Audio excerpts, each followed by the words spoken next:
Hey everybody, welcome to Thursday night. John Skiba here with the Consumer Warrior YouTube channel. Here, like I am each and every Thursday night, to talk about all things debt related. Again, I'm John Skiba, founder of the Consumer Warrior YouTube channel. I'm also an attorney in the state of Arizona, where I practice in consumer bankruptcy and defending debt collection lawsuits, particularly from junk debt buyers like LVNV Funding, Resurgent, Portfolio, Midland Funding, all those guys. So, the whole purpose of the channel that I put this thing together is just to provide some tips and resources for people who are dealing with serious debt issues and particularly debt collection lawsuits. Because often the biggest thing I see people do wrong is fail to take any action. There are resources, there are things you can do to put yourself in a better position to resolve debts and be able to move on, put them in the rearview mirror and move on with life. But the main thing where people run into big problems is when they do nothing to try to resolve the issue, and then it ends up just haunting them for years. So we want to avoid that and help you move on and go on to bigger and better, as they say. So the way that we do this each and every week is if you have a question, you can put it in the chat section in YouTube or on Facebook. I'll see it, and I try to put them up on the screen and go over them and talk about maybe some of my thoughts on them. Again, you should not consider this legal advice. This is just some guy talking on YouTube. If you need legal advice for a specific case, if you're in the state of Arizona, my contact information is scrolling along the bottom of the screen here. You can set up an appointment there. I'll also put a link in the notes section underneath where you can set up an appointment and speak with me. That's for Arizona residents only. Unfortunately, I cannot do consultations with people who don't live in Arizona. I am in the process of creating a network of attorneys in other states where I'll be able to refer you to. I know that's just something we get in the comments quite a bit. So that'll be coming in the very near future. And I failed to neglected to state I do have some of my resources for people who are out of state, the Consumer Warrior University and Solo Suit. Solo Suit is one of the sponsors of our weekly live stream. They use technology to really help you harness how to draft answers to lawsuits, debt validation letters, and even debt settlements. So those are in the chat section. Click on those. A lot of tutorials, forums, things that can help you as you're trying to resolve this debt issues. So if you have questions, we already have a ton of questions in there, so which is awesome. I do pull a few questions from the comments section from my channel each and every week, just because it's gotten to the point now where there's so many comments, which is awesome, but I can't get to them. And so I wanted to touch on a couple of them here. This person said Blitton Gaines, and Blitton Gaines is a debt collection law firm. They handle cases in various states. Filed a lawsuit on behalf of Bank of America last year. I sent a cease and desist letter via email addressed to Blitton Gaines in January of 2023. They keep sending me secure messages via email, and they call my house phone from time to time. Do I have a suit against Blitton Gaines for violating the Fair Debt Collection Practices Act? So just so you understand, so the FDCPA is a federal statute that governs the way that debt collectors deal with consumers that they're contacting. And the FDCPA is applicable to debt collectors. It would not be this. You stated that the original lawsuit was filed by Bank of America. Typically, the FDCPA is not going to be applicable to an original creditor like Bank of America. However, it could be, and there's case law out there that says that attorneys' offices that act as debt collectors, that it could be applicable to them. The issue that I see with your particular case is you're stating that you said they filed the lawsuit. If we go back to you said they filed a lawsuit on behalf of Bank of America. Then you sent them a cease and desist letter, and now they're sending you emails. If they're sending you emails as part of the litigation, so they filed the lawsuit and then you told them to stop, the courts are going to allow them to communicate with you. They actually have to communicate with you to be able to process the case, and that includes telephones, emails, letters, things like that. So I would recommend you contact an FDCPA attorney in your particular state, but I'm not seeing an FDCPA violation there. They're going to have to be able to do it. And not only that, the cease and desist under the FDCPA that you send to debt collectors, it really is just telling them that they need to contact you in writing and not, be blowing up your phone all day. It's not something where they just have to stop all communication. They can still try to reach out to you. It's just generally through the mail. So this one is in response to a video I put up that was about what are called preferences in the Chapter 7 bankruptcy context. When you file Chapter 7 bankruptcy, if you paid back any loans to family members or friends in the prior 12 months prior to the filing of your bankruptcy, the bankruptcy trustee can go and get that money back and then distribute it evenly amongst all of your creditors. It's called a preference. And they call it a preference because you're preferring your family over the other creditors. And so this person said, how is the trustee, so the bankruptcy trustee is the one who goes and gets those funds, how are they going to know if you pay back family members or friends, especially if you pay in cash? Well, the easiest way is because you have to tell them, or I have to tell them. It's one of the questions on what's called the Statement of Financial Affairs. It's one of the documents you submit with your bankruptcy filing. And the way that it works is if you fail to disclose it, and if you intentionally fail to disclose it, it's a felony. You can't intentionally hide things. You can't hide assets. You can't hide information. You've got to turn it over, and it's a felony. And they do prosecute it. It seems like the people who always get in trouble at the bankruptcy court are these people these actors on these, these reality TV shows, The Real Wives of Beverly Hills or whatever. All of a sudden you see these couples going to prison over bankruptcy crimes because they try to hide assets. I always tell clients, look, one, you've got to do it. Two, if you tell me, I've got to disclose it. I'm not going to put myself and my family in harm's way because somebody is not willing to disclose it. I have to withdraw, but I mean, you have to disclose it. That's how they find out. So, all right. This person said that they are 78 years old. They live on Social Security, no assets. Should they be concerned about a debt collector suing them? Now, there are certain situations where defendants or people truly are what we call judgment proof, where they don't have any assets. Even if the creditor gets a judgment, there's not a whole lot they can do with it because, maybe they don't own any real estate. They're not working. Maybe their income is Social Security like this. Social Security is exempt. They can't seize it. And so should they be concerned? Sometimes you do have that option of just doing nothing as it relates to, if a debt collector sues you. I always tell people to be very careful about that, to definitely talk to an attorney before they choose that option. Because even if you are judgment proof, if you don't have any assets that they can take from you, that doesn't mean they can't still call you and harass you and try to get payment from you. It doesn't mean that, that maybe your situation will change down the road. Maybe it's something, and particularly, this person's 78, but what if you're 30 and you're like, hey, I'm just judgment proof. Well, what if you're 45, you're not judgment proof anymore? Civil judgments, like in Arizona, a civil judgment is good for 10 years, and it can be renewed every 10 years for the rest of your life. So, and then it's also, interest is accruing the whole time, and it's going to be, this big snowball, the reverse snowball. You've heard of the debt snowball, usually to pay off debt. This is the reverse of that, where some $3,500 judgment turns into some $35,000 judgment because you ignored it. So, should you be concerned in a situation like this one here that they presented? Probably nothing's going to happen at this point.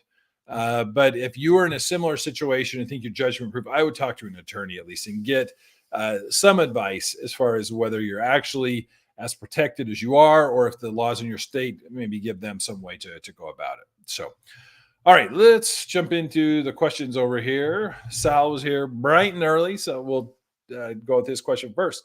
Sal said, I submitted a motion to set aside a void judgment on the 17th and also served the attorney and agency via certified mail. I haven't got a response back yet. What's next? So we're recording this video on November 2nd of 2023. So if you serve them on the 17th, you've got to make sure that the time period to respond to the motion has expired. In the state of Arizona, it's 10 days, 10 business days, plus an additional 5 calendar days that they have to respond to it. And then if they don't, it's not like the courts have, particularly in Arizona, these justice courts, they have hundreds and maybe even thousands of these things just sitting there. If it goes unresponded to long enough, eventually the court will just rule on it. And usually the way that you find out is that they will, the court will mail out notice. So you'll receive a written ruling.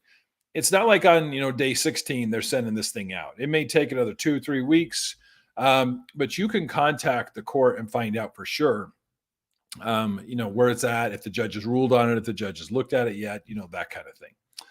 All right, let's see here. Yeah, oh yeah, you got to follow. Do I go back and check the court? Yes, you can. And you can file a certificate of service. I always think that's good. It lets the court know that, hey, I'm here, I'm doing what I'm supposed to be doing, and try to get it squared away. But they will mail out a decision to you. So, all right, Monterey MX says, which law firm LVNV uses makes a huge difference. On my smallest account, the jury awarded $2,200 to LVNV, but the contract attorney didn't ask for fees because he wasn't specifically told to by LVNV. That's a good point. They don't always seek attorney's fees. I can tell you, like, I've seen a lot of law firms representing Midland Funding. They don't seek attorney's fees. I think it kind of depends on your jurisdiction as well. I think, early on in my career, I saw most debt buyers were asking for huge attorney's fees award. And I know that the judges, at least here in Arizona, my impression is they were like, we'll grant your judgment, but don't get too greedy on this. We're not gonna give you $10,000 of attorney's fees on this $3,500 lawsuit. And so I've seen a number of debt buyers move away from it. It may be part of the attorney, their approach to it as well. And sometimes when they get these contract attorneys, they don't have a whole bunch of information on the case, and they're just kind of doing what they're told specifically. So it said on a different account, the $10,000 they non-suited dismissed when asked for a jury trial. I can tell you, so the reason, jury trials, most cases, and just a little context. So when it comes to civil lawsuits, they're handled either as a bench trial or a jury trial. Bench trial, it's just the judge. The judge is the trier of fact. The judge is listening to the evidence and then makes a ruling on it. You can request a jury trial where they get a jury impaneled. The jury will decide whether you're liable or not liable on it. And then the judge will just they're kind of more of the umpire and that type of thing. Jury trials are crazy expensive. They're very expensive for both sides to do. They take a lot more work, a lot more effort, and they're really unpredictable. I can tell you from a plaintiff's position, they're probably, depending on the kind of the makeup of the jury, as far as the way that the juries tend to rule, maybe in your particular state or your jurisdiction, they may not be willing to do that. They may not be willing to put out all the effort and the funds to do a jury trial, and so they may come in and dismiss or do some type of low settlement offer, something like that. Not only that, what you see is, particularly post COVID-19, we're seeing that a lot of civil attorneys don't have a lot of jury trial experience. You see it somewhat more like in a personal injury context, but just general civil litigation. I know the last statistics I saw in the state of Arizona, less than 2% of civil cases actually go to trial. Most of them are settled out well in advance. And so sometimes when a jury trial is set, the parties will, the attorneys are like, I don't want to push it. That's not something they're comfortable with. And so they'll push, to get some type of resolution some other way. So, all right. Mitch says, I'm on Social Security. My house is a homestead. Can bill collectors still come after me for collection? So we kind of touched on this with one of those opening questions, but something to understand is, so there's a difference between being judgment proof and then the debt collector still being able to try to collect the debt. It's kind of like, we get into this debate over charge off. Just because a debt's charged off doesn't mean they still can't try to collect on it. In your situation, they may, if they got a judgment and sued you and all that, they may not be able to do anything with it because the homestead exemption is protecting your home. Your income is protected under Social Security exemptions. That doesn't mean that they still can't try to collect. That doesn't mean they still won't file suit. Particularly if you own real estate, because like in Arizona, what they do is they get the judgment, they record it with the county recorder, and it acts as a lien against your home. And then even if you sell your house 20 years down the road, if it's within the equity, they may be able to collect at that point. So sometimes these debt collectors, particularly the large ones, they're playing more of the long game on this, and they'll wait it out. And so that's something to be aware of, that they can still pursue you even if you're dealing with exempt assets. So, all right, this one says, I filed for Chapter 7 bankruptcy early in 2023. Do I need to notify the IRS of my bankruptcy on the 2024 filing? So if you owe tax debt from before your bankruptcy, you should have listed them as a creditor if you owe them taxes in your bankruptcy. So they would be notified there. If you didn't owe them taxes, if there's nothing owed when you filed your bankruptcy in 2023, there's nothing you need to notify them about in 2024. The only way that this comes into play is if you filed bankruptcy in 2023, particularly if you're in the state of Arizona, and then you file your taxes in 2024. In Arizona, tax refunds are generally not protected. And so the tax refund you get in 2024, like in April when you file your taxes, you may have to provide a portion of that to your creditors. So that's something to be aware of depending on where you're at. So, all right, here we go. Travis appreciates the work we do, but it sucks about the D-backs last night. The Diamondbacks lost the World Series. I am admittedly not a Major League Baseball follower. I watched the Diamondbacks play the Rangers last night. That was the closest thing to a full baseball game I have watched, I think, in my life. I'm a sports guy. I played college football. I'm into football. I'm into basketball. For some reason, I just never got into baseball as a kid, so I don't follow that closely. But hey, when the hometown's in the World Series, which is cool, because they're actually in the World Series right as I was moving to Arizona, like in 2001, I think they won the World Series. But nobody expected them to be there. So it was kind of this, kind of nice surprise for the whole city here in Phoenix. But at the end, alas, they didn't win. All right, let's see here.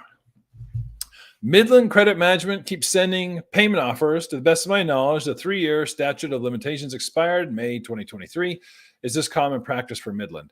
I can tell you this. So just because the statute of limitations has expired doesn't mean they can't keep sending you letters.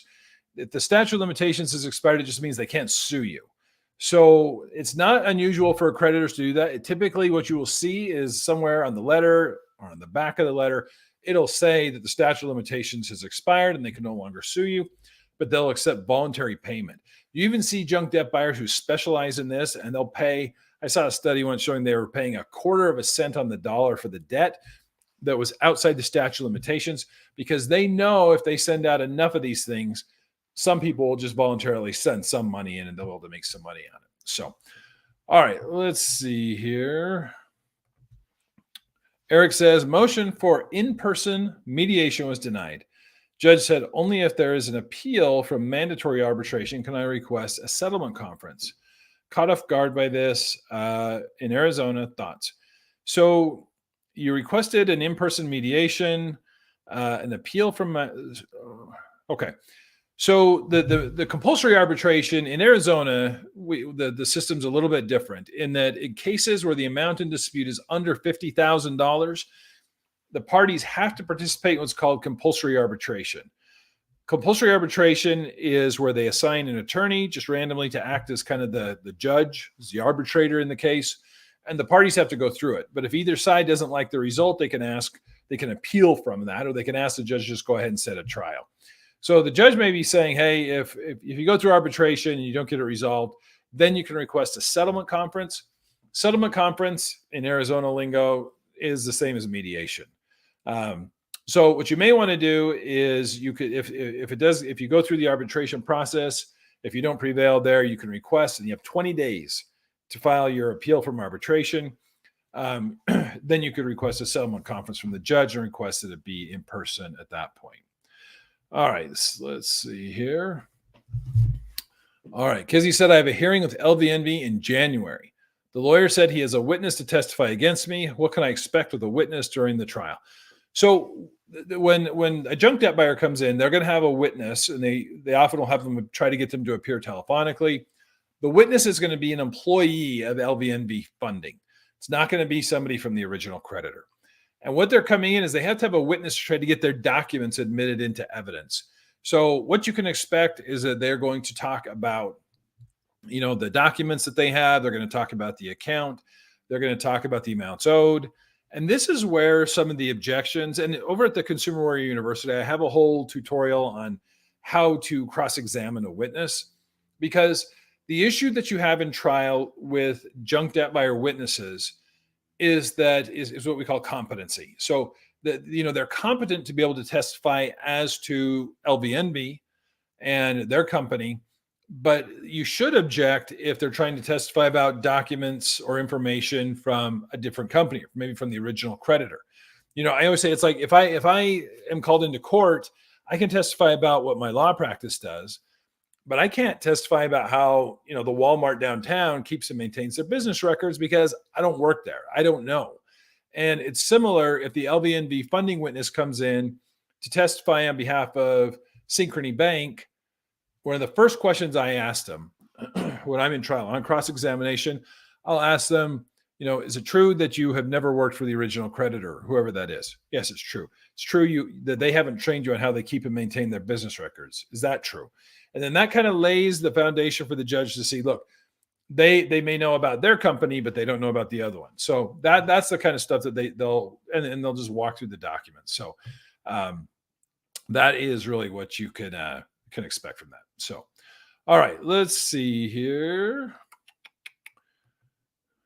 Got Rave Night Express stressing out on us tonight because you have the lawsuit tomorrow. So I take it if it's the trial tomorrow. Here is something.